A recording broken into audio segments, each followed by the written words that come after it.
Welcome to My Hero 360, a community that features the voices of our heroes who bring awareness and advocacy for health conditions. This video was developed in partnership with the HypoPARAthryoidism Association.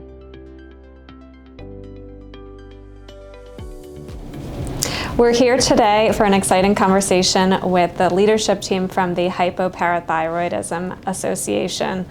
Today I'm joined by Patty Keating, the Executive Director, and Michele Reyes, the Associate Director of the Association. Welcome. Great, thank you. Michele, I wanted to start by asking you, can you provide a brief overview of hypoparathyroidism and how it affects people for those listening who are not familiar with the condition? Absolutely. First, I'd like to start by saying at the association, we like to call it HypoPARA rather than hypoparathyroidism, so that there's no confusion about the disorder and the fact that it's not actually related to your thyroid. HypoPARA is a rare endocrine disorder that is marked by the fact that you have low calcium levels and low parathyroid hormone, or PTH, at the same time. And typically, that's not the case in a normal human being. When your calcium is low, your parathyroid should go up. But in our patient population, it's like your thermostat is broken, and so the PTH stays low and doesn't signal the body to raise the calcium by pulling it from the bones or from the kidneys. And so typically a patient would suffer from things like buzzing or vibrating sensations, something called paresthesia, which is that pins and needles feeling you get when your leg falls asleep, only it happens all over our bodies all the time. Tetany or muscle cramps. Those are the most common complaints. We also suffer from cognitive things like brain fog. We have people who have seizures from this disorder, and you can have kidney problems, heart problems, a lot of other multi-system dysfunction.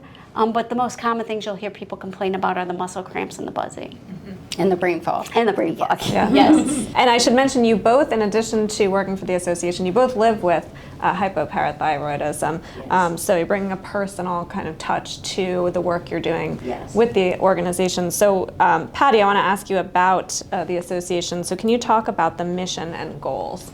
Yeah, really our mission is to impact the lives of HypoPARA patients as well as caregivers, industry, researchers, everybody that's kind of affected by hypoparathyroidism, so that, you know, we can continue to create different treatments.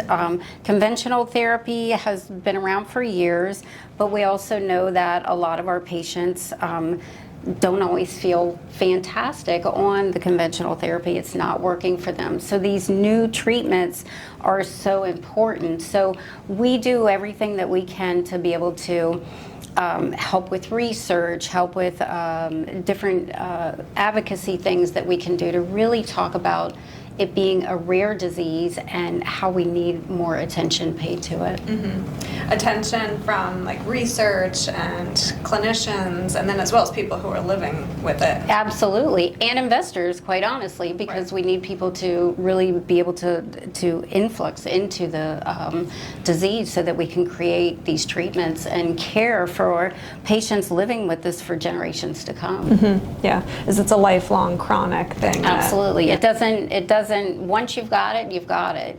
Mm-hmm. I mean, there is research around potential, replacements and things like that, but we're probably years away from that. So we need to be able to understand that when we're diagnosed now, we need to plan for the lifelong of it. Absolutely.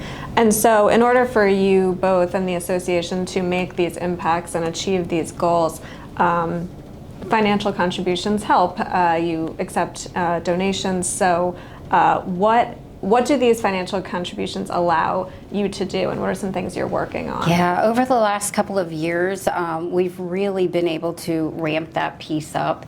And as a result, we've been able to conduct, even just to go to the FDA, to be able to do our externally led patient-focused drug development meeting, it costs a lot. It's a big undertaking to be able to do that. So being able to raise funds for that. We just recently started a podcast, which is exciting and fun, where we're talking to industry and researchers and doctors and patients, and really putting that patients with lived experience out there. We host our patient conference every single year, which is a really big deal when we have community come together to be able to meet people, because in rare disease, a lot of times you don't know somebody else that has this rare disease, and being able to come together for 3 days and have the experts in the world come and teach you about your disease is just amazing. But of course, all of that costs a lot. So part of our role is that fundraising and really helping people to understand the disease, what we need to do about it, and to help us with their donations. Mm-hmm. Absolutely. And to that point, Michele, where can people learn more about the association, get involved, and support in any way that they can? Well, the best place to go to learn more about us is HypoPARA.org. And we have a plethora of information on there to support both patients and clinicians as well.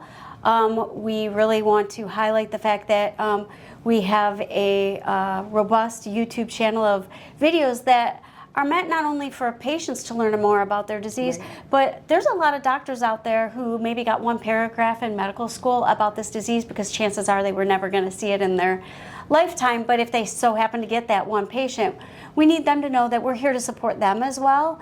And we've gotten the leading experts to explain about how to learn more about treating the patient as a whole patient. So go to HypoPARA.org or to our YouTube channel and learn more about that.